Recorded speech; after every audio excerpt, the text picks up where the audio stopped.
Efésios capítulo 5. Efésios capítulo 5.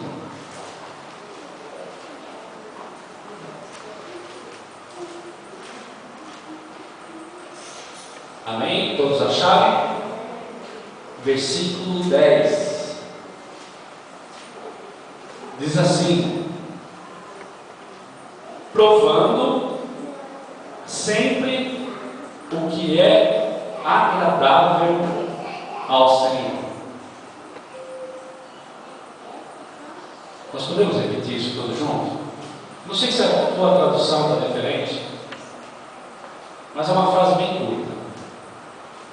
Provando sempre o que é agradável ao Senhor. Amém? O Diácono Márcio, erga a tua voz, querido. Ora ao Senhor. Pai, damos graças a Deus, porque mais uma vez estamos reunidos em nome do Senhor todo nome. Deus, nós nessa manhã nos levantamos, fomos ao nosso trabalho. Pai, passamos o dia inteiro ali na luta, Senhor Deus, Pai, trabalhando, Senhor.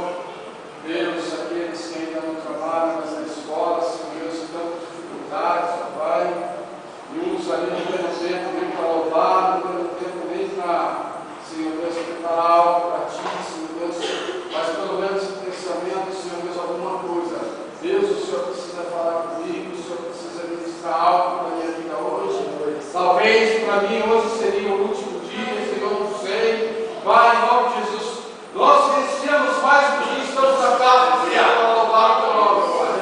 Louvamos o Teu nome, salmodiamos o Teu nome. Agora é a hora, Senhor Deus, Pai, ao qual o Senhor há de entregar algo, Senhor Deus, precioso para nós, que é a Tua preciosa palavra. Glória! Basta apenas uma palavra do Senhor, Deus. Eis aí o Teu servo, Pai, seja instrumento do Senhor nesta hora, Pai. Encha o Teu Filho poderosamente, ó Pai, e aquilo que há, Senhor Deus, sair da Tua boca, Senhor, seja, Senhor Deus, enviado, Senhor Deus, pelo Teu Espírito, Pai. Ao som do Senhor que despedaça todo jugo, Pai. Despedaça, Senhor Deus, todo comichão de vida agora, Senhor. E abre os nossos olhos, ó Pai. Queremos enxergar, Senhor Deus, aquilo que o Senhor tem para nós, ó Deus, Pai. Usa o Teu servo poderosamente, ó Pai. E os Teus filhos que estão aqui reunidos, ó Pai, possam ouvir um único som, que é o som do Teu Espírito. Em nome de Jesus, assim nós oramos e cremos, ó Pai, na nossa vitória. Amém. Amém.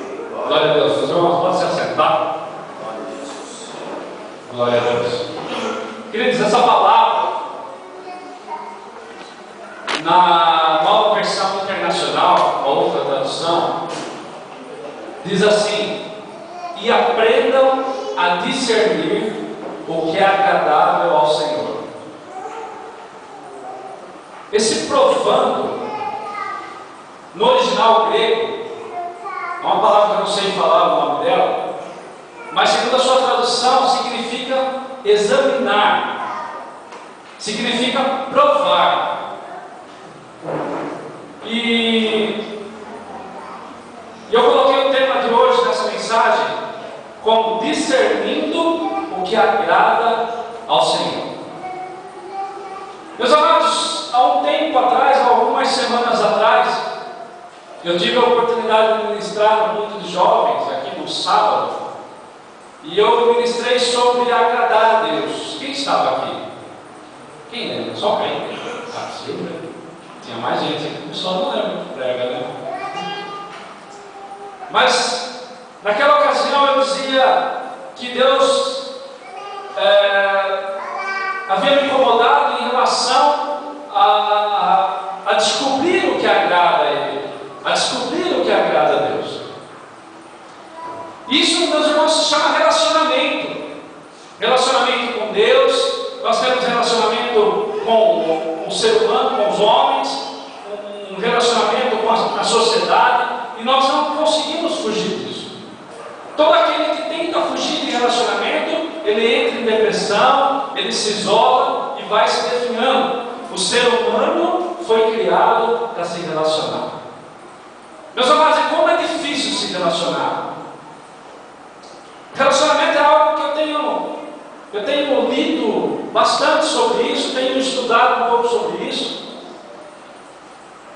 sobre psicologia humana, é algo que me agrada, é algo que eu tenho buscado entender, à luz da palavra de Deus.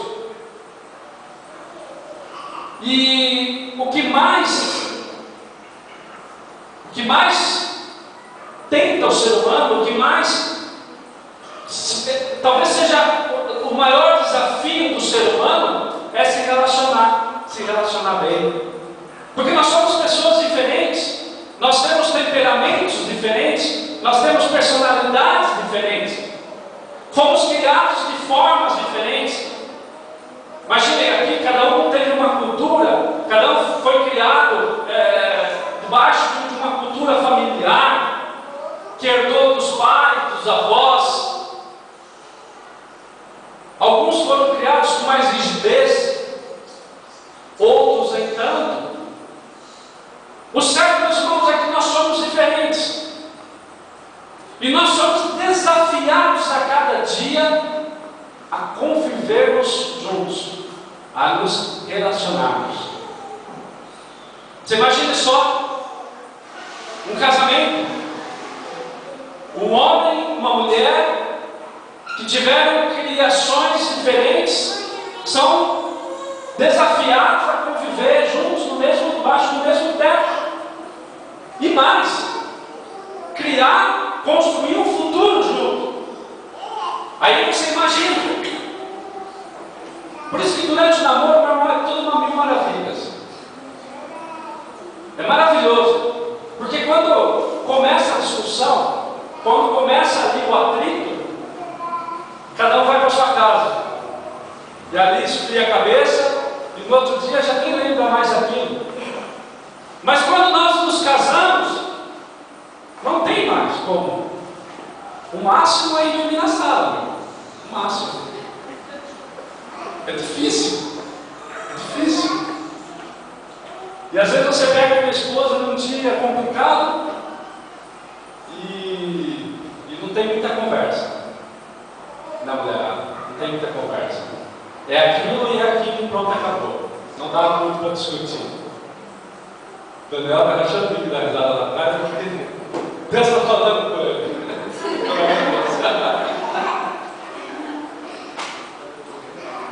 Meus irmãos, no casamento existem tarefas, mas ninguém casa por causa das tarefas.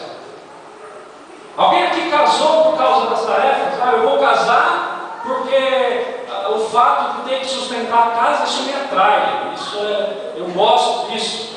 A mulher, de repente, não, o fato de ter que lavar a louça, lavar a cueca do meu marido, isso me atrai, isso chama a minha atenção, e eu quero casar por causa disso. Meu irmão, ninguém casa por causa da tarefa. Nós casamos para mantermos um relacionamento, e as tarefas existem, e nos sujeitamos à tarefa para termos um bom relacionamento.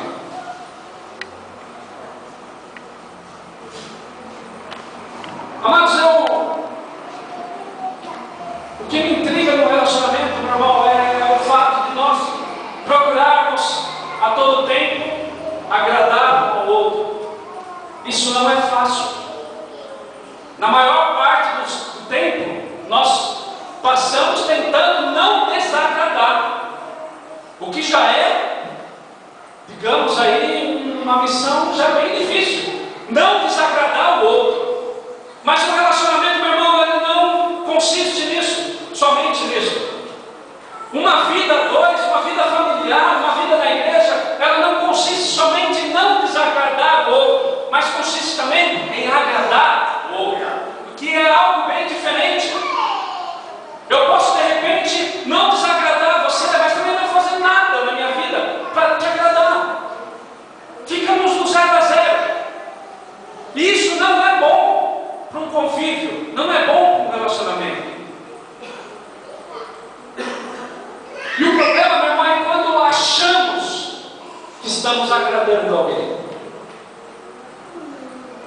Eu e a minha família, particularmente, nós gostamos muito de receber os amigos em casa. Muitos aqui já estiveram em casa. E quem não esteve, fica aí na expectativa que Qualquer dia você vai ser convidado a estar. E quando nós convidamos alguém para estar em casa, meu irmão, vira um evento. Vira um evento. É maravilhoso isso. Todo mundo se mobiliza, parece a Copa do Mundo ou a Olimpíadas lá em casa. Cada um tem que fazer alguma coisa e a gente começa a discutir qual vai ser o cardápio, o que a gente vai oferecer, se tem dinheiro ou não para comprar, porque isso também é importante. É o que tem no armário para oferecer. E aí, quem vai fazer, quem não vai fazer, quem vai receber, e cada um procura fazer a sua parte. Mas o principal, meu irmão, que nós procuramos saber é o que a pessoa que nós vamos receber gosta. Eu ouvi um pastor dizer, contando uma vez, e eu dei muita risada, porque é algo que acontece mesmo. Ele dizendo que foi convidado por um casal da igreja para jantar na sua casa. E eles aguardaram ansiosamente o dia desse convite. Mas ele disse, meu irmão, que conforme ele se aproximava da casa, ele começou a sentir um cheiro. E aquele cheiro já começou a subir um arrepio neles. Um cheiro de dobradinha. E ele dizendo que ele e a esposa, eles não suportam dobradinha. É algo que dá arrepio neles. E eles foram chegando próximo da casa, e aquele cheiro aumentando. E eles já começaram a orar, antes mesmo de chegar na casa. E quando chegou lá, e foi servido o jantar, só havia dobradinha. Só havia dobradinha. E ele ali, meio constrangido,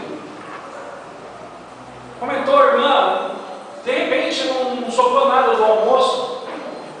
E ela disse, pastor, nós nem almoçamos em casa. Mas irmã, tem um pão, sei lá, um ovo. Ela falou, pastor, não tem nada, só tem isso.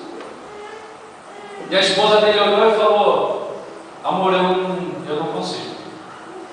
Ele disse, olha, eu vou tentar.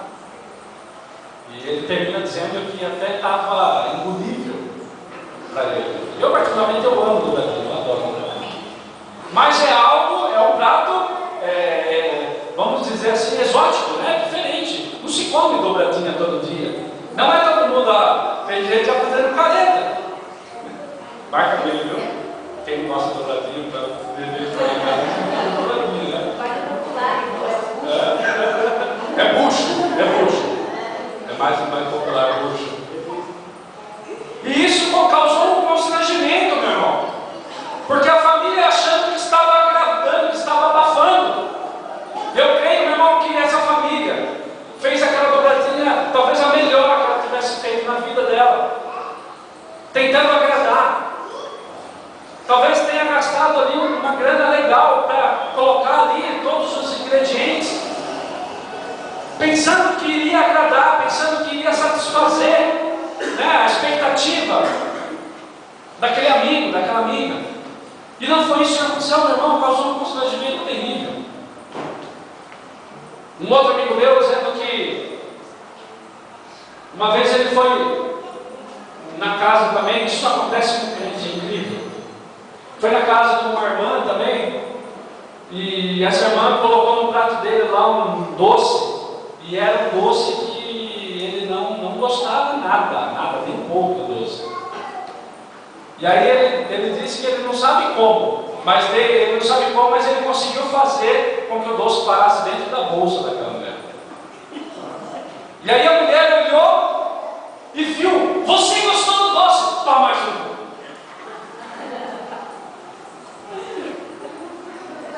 Analisa só, meu irmão. Achando que estava agradando, que estava abafando, mas não estava. Queridos, no nosso relacionamento com Deus, não é diferente. Porque às vezes passamos a vida toda, meu irmão, fazendo, correndo,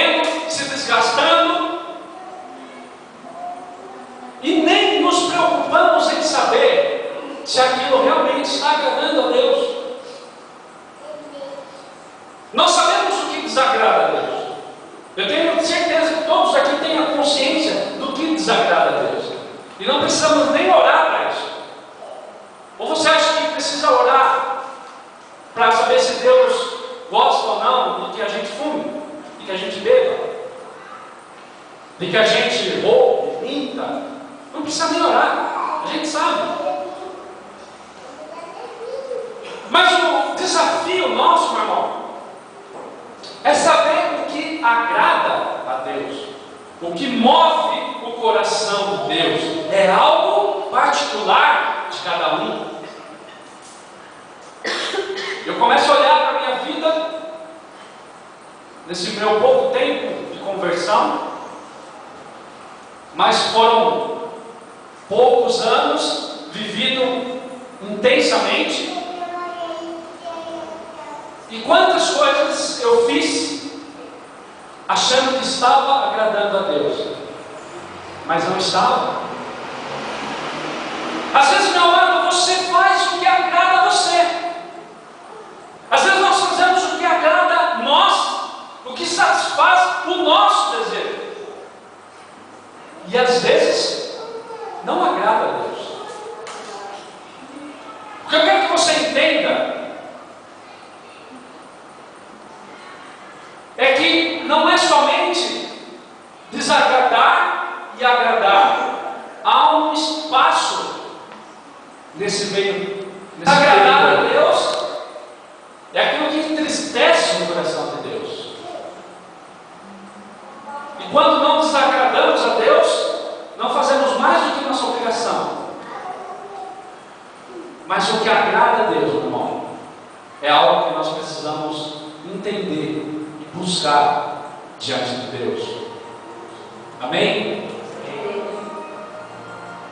Em João, capítulo 8, versículo 29, diz assim: e aquele que me enviou está comigo, não me deixou só, porque eu faço sempre o que lhe agrada. Jesus dizendo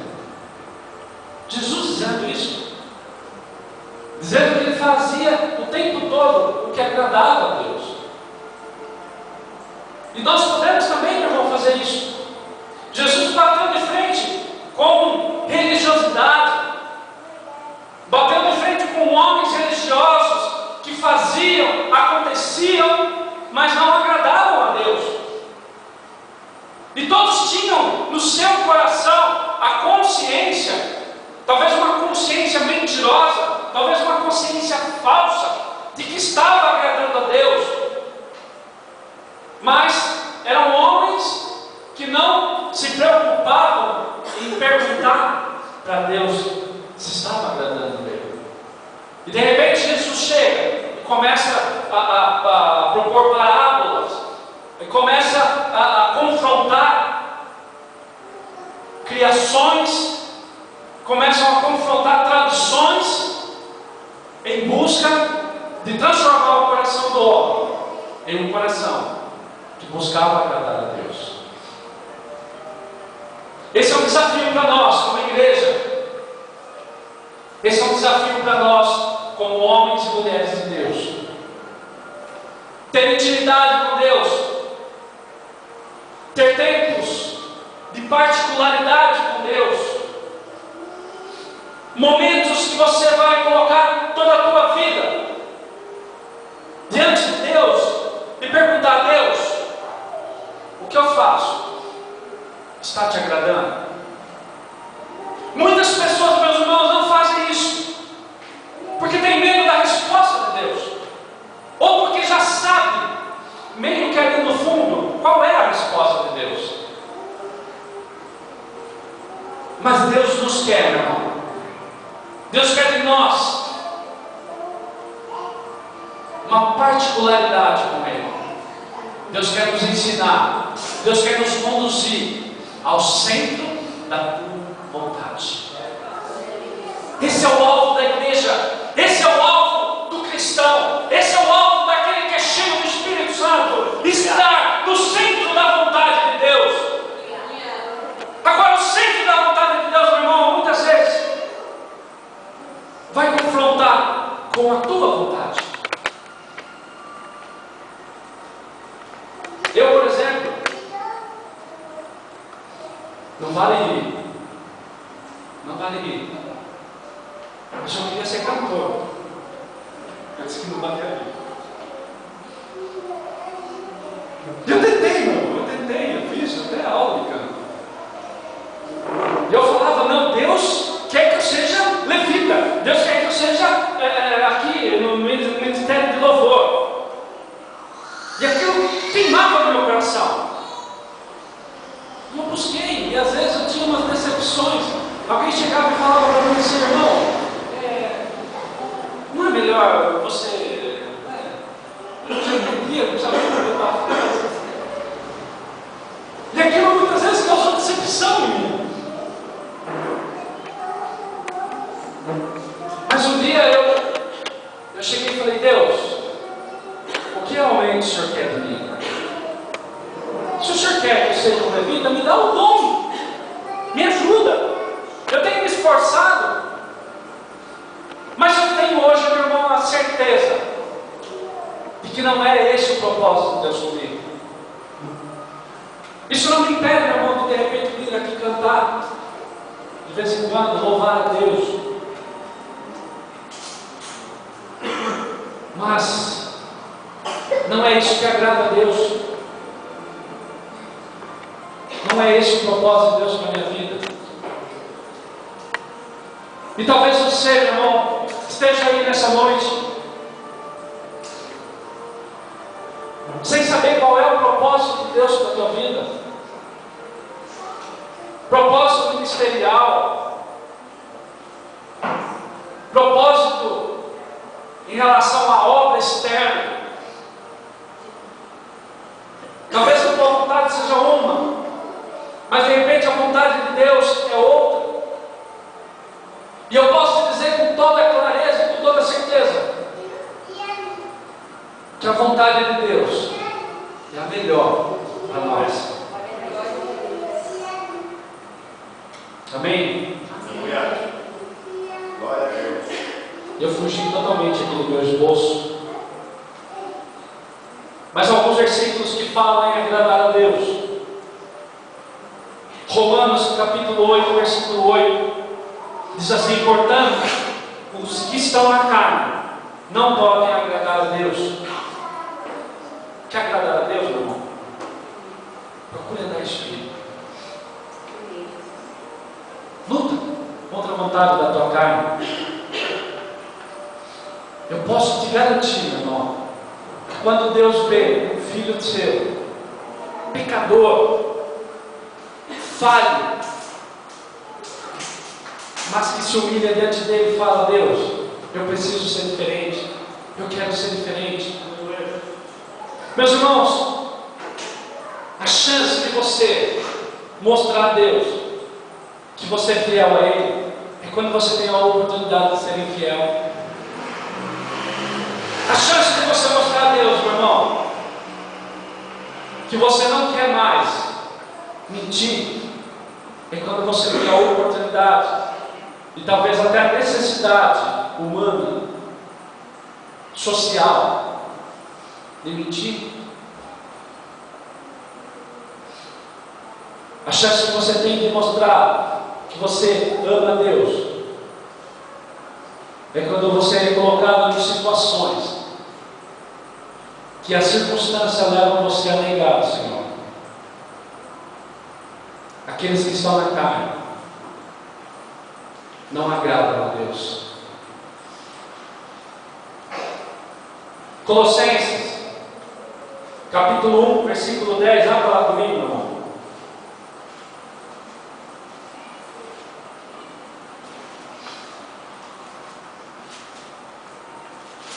Colossenses capítulo 1, versículo 10.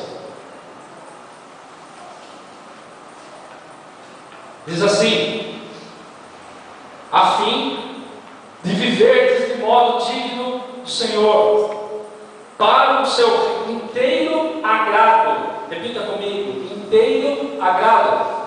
Inteiro agrado.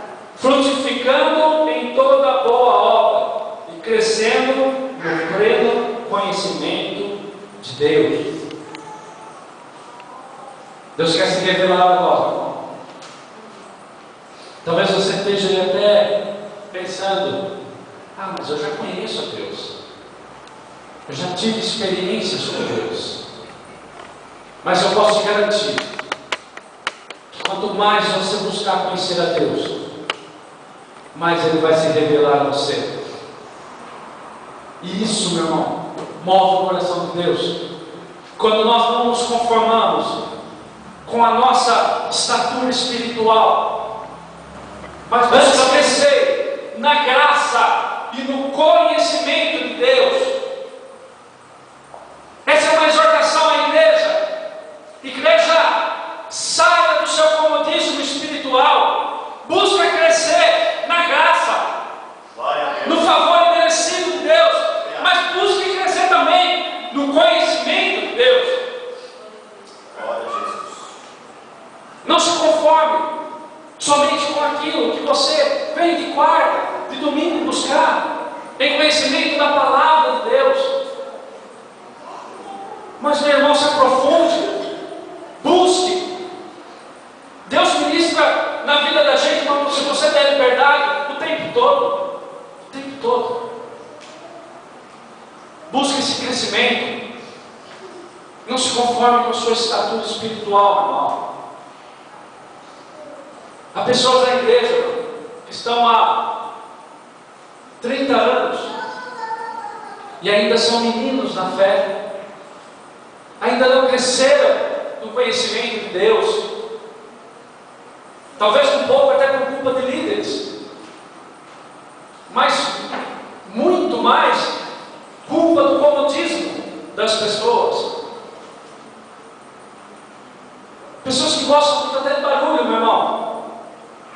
Eu sou pentecostal. Eu gosto do sapatinho de fogo. Eu gosto. Eu gosto do mover do Espírito Santo. Mas, meu irmão, o que muda a vida da gente? Aqui, ó. É palavra. É palavra de Deus. Sabe o que vai dar o escape para a sua situação amanhã? É aqui, ó. É a palavra de Deus.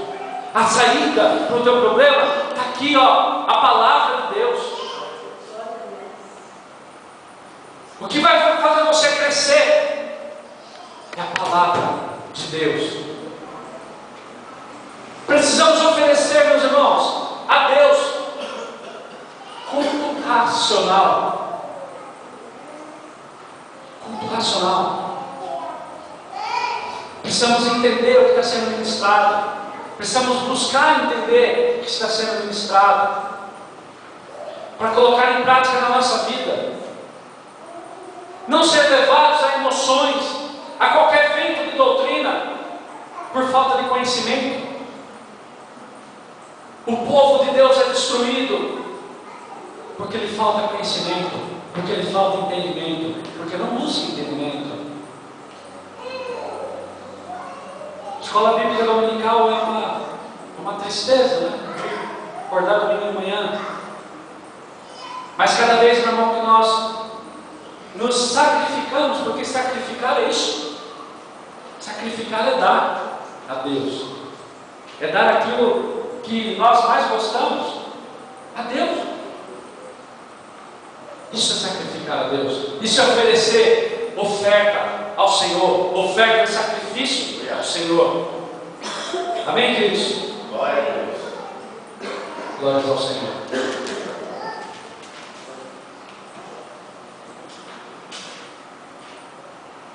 Muitas pessoas estão mais preocupadas em fazer exaustivamente do que ter um bom relacionamento com Deus.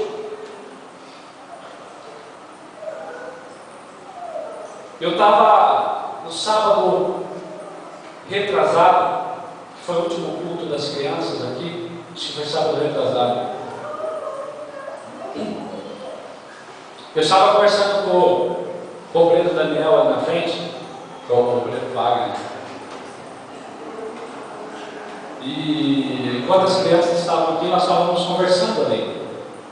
E aí ele comentou sobre um amigo dele que está perdido nas drogas e é filho de pastor, ele comentou. E aí ele disse assim: Fábio, eu não entendo por quê. E aí ele deu a brecha, né, irmão? Deu a brecha. Eu entrei. E aí eu comentei, eu ministrei para ele aquilo que estava no meu coração há muito tempo já. Meus irmãos, às vezes nós, como servos de Deus, nós que estamos à frente da obra, seja lá em qualquer ministério, seja lá qual for o ministério, seja um pastor, seja um diácono, seja um obreiro, aquele que cuida das crianças, ministério de louvor, meus irmãos, é importante fazer. Eu não posso vir aqui de repente e falar que o fazer é vaidade. Não, o fazer aqui que está na palavra de Deus, a obra de Deus, é necessário. Mas, meus irmãos, o principal na nossa vida é relacionamento. Quando nós nos relacionamos com Deus, nós fazemos a Deus. Glória a Deus. Como eu disse, no casamento há tarefas. Não casamos por causa das tarefas. Nós não chegamos a Deus por causa das tarefas, ou não devemos chegar a Deus por causa das tarefas. Devemos nos achegar a Deus para termos intimidade com Deus, para recebermos de Deus a sua virtude, para que a nossa vida seja transformada. E naturalmente, meus irmãos, aqueles que nos cercam serão transformados também. Glória a Deus. Não é muito fazer, mas no bastante se relacionar com Deus. Nós vemos homens de Deus que estão com a sua família perdida, pastores, obreiros, diáconos, que não conseguem, meu irmão, na sua casa ganhar sua própria família, porque não se atentam para as prioridades. A família, meu irmão, é o maior ministério que você pode ter na tua vida. Aqueles que vão casar, né, Denise? É bom entender isso. É bom entender que a sua família é a sua igreja. Você é pastor. E quando você não cuida da sua família, meu irmão, você está desagradando a Deus. Mas quando você coloca a tua família como ponto principal, quando você fala, Jesus, entra na minha casa, mexe com a estrutura da minha casa, da minha família, isso move o coração de Deus, meu irmão. Isso agrada o coração de Deus. Amados, há outras passagens da Bíblia que ilustram bem a falta, muitas vezes, de relacionamento íntimo. Eu queria que você guardasse o seu coração e não levasse para o lado, de repente, teológico, mas sim para a prática da tua vida. Mas, por exemplo, lá em 2 Samuel, capítulo 6, do versículo 1 ao 17, conta a história de Davi, que queria trazer a arca para Jerusalém, a arca para junto do povo, a arca que outrora havia sido roubada. E eles diziam, olha, agora eu sou rei, agora eu tenho tudo, eu preciso trazer a arca para junto do povo. E ele se mobilizou todo o povo, todo o seu exército, e foram, meu irmão, buscar a arca. Entenda, meu irmão, que no coração de Davi havia uma sincera gratidão a Deus, havia um sincero desejo de agradar a Deus. Isso é fato, não há como discutir isso, até porque Davi era um homem que agradava. Mas nesse momento, meu irmão, ele vacilou, porque ele foi fazer e não procurou saber como fazer, e de repente no caminho houve uma tragédia. Uzá, vendo a arca tombando, foi e tentou segurar a arca, para que a arca não caísse. Tanto Davi, meu irmão, como líder, como chefe ali naquela hora, como também Uzá, estavam com o coração puros diante de Deus. Havia uma sinceridade em agradar a Deus. Todos estavam com a sua motivação em agradar a Deus, mas fizeram de uma forma errada, porque não buscaram o entendimento, o conhecimento de como fazer. Às vezes, meus irmãos, estamos na igreja, procuramos fazer e queremos fazer o melhor a Deus, mas não procuramos saber, meu irmão, se aquilo realmente agrada a Deus, se aquilo realmente é a vontade de Deus, se estamos fazendo do jeito certo. E às vezes as coisas começam a dar errado. E aí você olha e fala: eu estou fazendo tudo certo, eu estou fazendo o que agrada a Deus, não é possível, por que está dando errado? Porque muitas vezes, meus irmãos, há detalhes, e Deus é um Deus de detalhes, há detalhes que não estão agradando a Deus, e precisamos buscar o conhecimento, o entendimento disso. Meu irmão, não é do nosso jeito as coisas, não é do nosso jeito, mas é do jeito de Deus. Amém? Outra passagem, meu irmão, está em 1 Crônicas, capítulo 22, versículo 8. Conta a história de Davi também. Davi era um barato, né? Ele chegava ao ápice de agradar a Deus, mas pisava na bola assim também, como quem não conhecesse a Deus. É incrível. Alguns homens de Deus começam a olhar, meu irmão, eu começo a ficar maluco assim. Não é possível. Mas ele queria construir o templo para Deus. E ele falava: olha, eu tenho casa, eu tenho onde dormir, mas Deus não tem casa. Uma melancolia, meu irmão. Ai, Deus está no relento. E ele fala: não, eu vou construir a casa para Deus. E então ele chama o profeta para confirmar se era isso mesmo, a vontade. E aí o profeta fala: não, Davi, pode fazer, faça o que está no teu coração, isso vai agradar a Deus. O profeta, meu irmão, disse da carne, disse aquilo que ele achava. Ele não foi consultar a Deus, nem Davi foi consultar a Deus, buscou em homens. E o homem, meu irmão, muitas vezes ele não está no espírito. Muitas vezes ele não está no espírito. E se a gente não buscar diretamente de Deus, às vezes a gente pode quebrar a cara por causa disso. Devemos honrar os nossos líderes, honrar o homem. Mas, meu irmão, nós temos também livre acesso a Deus. Nós precisamos ter intimidade com Deus. Não apenas escorar em homens de Deus, porque são falhos, nós somos falhos. Então, de repente, Deus disse: não vai construir. Não é o tempo, não é agora.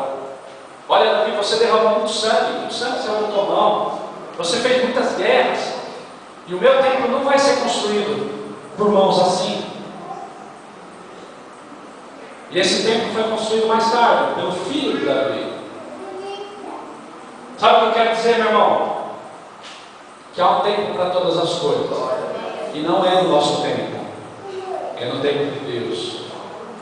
Todas as coisas acontecerão na nossa vida. Aquilo que Deus prometeu não vai acontecer, mas é no tempo de Deus, e precisamos entender isso, irmão. Porque quando começamos a querer atravessar o tempo de Deus, isso desagrada a Deus. Amém, queridos? Glória a Deus. Glórias ao Senhor.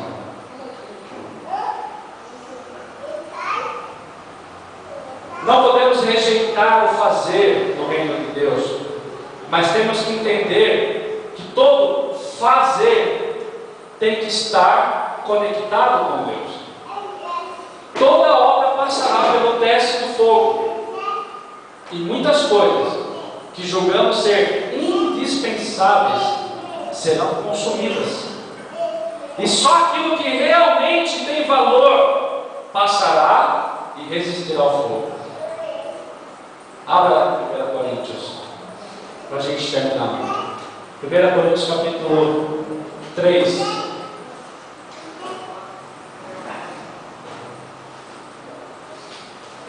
1 Coríntios capítulo 3, versículo 10. Vou ler aqui rapidinho. Segundo a graça de Deus que me foi dada, lancei o fundamento como prudente construtor, e outro edifica sobre ele. Porém, cada um veja como edifica. Porque ninguém pode lançar outro fundamento, além do que foi posto, o qual é Jesus Cristo. Contudo, se o que alguém edifica sobre o fundamento é ouro, prata, pedras preciosas, madeira, feno, palha, manifesta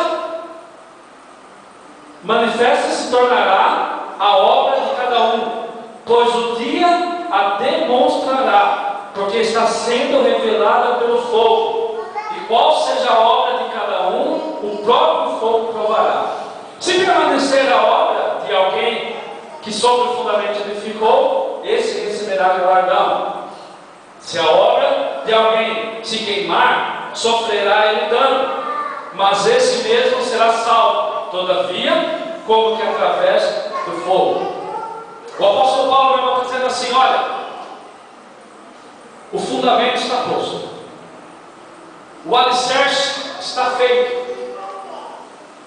no terreno, na rocha, o alicerce está feito. Cada um edifica sobre ele. Você edifica a tua casa, o teu irmão do teu lado edifica a casa dele. Cada um edifica sobre esse fundamento. Mas, meus irmãos, às vezes achamos que o que vai sobreviver, meu irmão, são os grandes palácios. Se é que você está me entendendo o que eu estou querendo dizer. Às vezes achamos que o que vai permanecer, meus irmãos, são as grandes construções. Mas, meu querido, se ela for feita de palha, de feno, se queimará. E de repente o irmão construiu ali um pequeno casebre, mas é algo firme, esse permanecerá. Então, meu irmão, não é o tanto fazer, mas sim a qualidade do fazer. A qualidade que eu digo, meus irmãos, é segundo a vontade de Deus. Amém, queridos? Glória a Deus. Levanta a tua cabeça, fecha os teus olhos nesse momento. Deus, agora, meu irmão, coloque tudo que você tem feito na tua vida com Deus.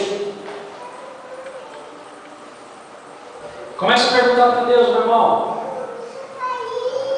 se aquilo que você tem feito tem agradado o coração de Deus. Talvez Deus tenha esperado mais de você, de mim. Talvez tenhamos feito tanto, meu irmão. Talvez você esteja aí nessa noite até desgastado pela obra que você tem feito.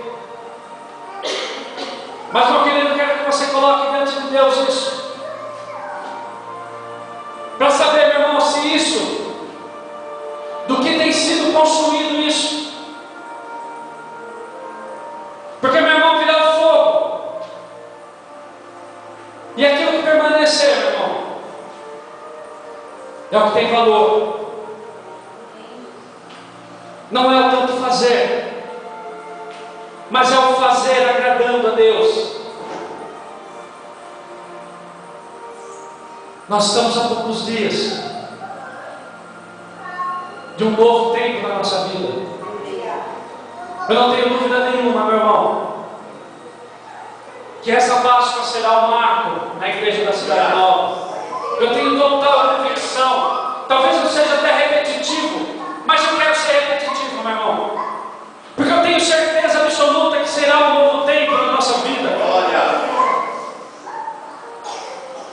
Em que você tem edificado, meu irmão, os teus olhos?